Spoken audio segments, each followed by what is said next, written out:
Salut. Bon, alors pour moi, le problème que j'avais, c'est finalement de lever mon club trop haut et puis ensuite d'avoir une arrivée qui était assez peu spectaculaire. Donc là, ce qu'il me faut à moi, c'est faire en sorte que ma colonne vertébrale soit légèrement déplacée, disons, pour la descente, de façon à ce que mon club ait une bonne trajectoire. Et pour arriver à cela sans modifier mon backswing, c'est d'avoir un léger mouvement latéral de la hanche gauche qui déplace ma colonne vertébrale, qui m'ouvre légèrement et qui me permet de swinger normalement. Alors, ce qu'il faut faire aussi, ne pas oublier, c'est la position des bras, de façon à ce que mon bras droit soit légèrement en dessous du gauche, et de façon à ce que lors du passage, mon bras droit puisse recouvrir le bras gauche pour éviter que la paille parte trop sur la droite et donc la ramener finalement dans la bonne direction. Comment on appelle ce concept? Quel gifle? C'est la gifle de, je ne sais pas qui, Booba ou McIlroy, je sais plus. Gifle Booba. La gifle Booba, voilà, la gifle Booba. Voilà, donc en gros c'est ça. Et ceci est dû par apparemment donc à mon armement trop rapide ou trop fort des poignets. D'accord? Là, je fais mon bump. J'essaye de ne pas tourner pendant que je fais le bump. Je retarde la rotation. Et après, je vais et je donne la gifle de bas. Position de putting. Alors, la première des choses à faire, c'est de faire en sorte que la nuque puisse être horizontale. Parce que ça va être un élément clé, disons, dans toutes les étapes ultérieures du putting. Donc, première position, c'est rentrer le menton. Bien rentrer le menton, d'accord, de façon à permettre à la nuque de pouvoir être horizontale à un moment donné, se pencher et se pencher de l'avant, en restant relativement droit dans ses bottes, d'accord, avoir l'instance fermée, d'accord, relativement fermée, pas trop ouvert. Stance étroit, hein, stance étroit. Qu'est-ce que je dis? Fermé, ouvert, oui, c'est différent. Étroit, oui, absolument étroit. Les bras, d'accord. Et puis ensuite, c'est revenu. Alors, ce qu'il faut dans le club, il y a deux choses à faire. La première, c'est m'assurer qu'avec la main gauche, c'est le pouce droit qui maintient une certaine pression.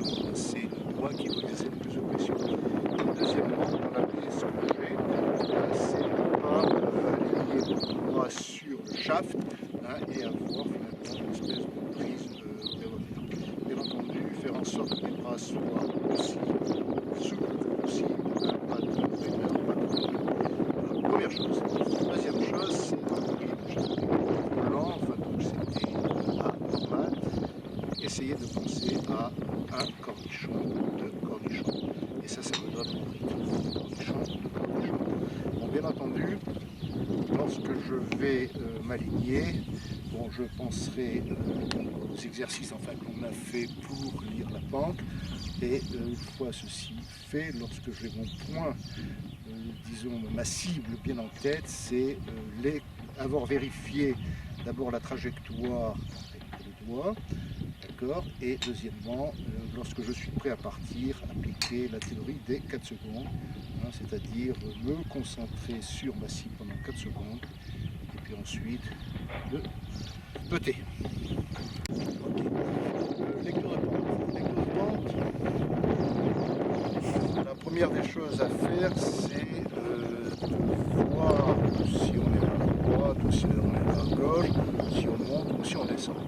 Bon, je fais l'hypothèse que je suis en mesure de déterminer que je suis vers disons, un peu de droite ou de gauche à peu près. Et ma première démarche, c'est d'imaginer en fixant le trou, quelle est la trajectoire que ma balle va suivre, et je l'imagine dépassant légèrement le trou, et je vois où est-ce qu'elle atterrit. D'accord, donc j'ai mon trou ici, j'ai disons une pente droite-gauche, je vois ma balle qui part vers le trou, qui revient, et qui dégouline légèrement vers la gauche. Donc je me prends ce premier point ici comme point dit de dégoulinage de la balle.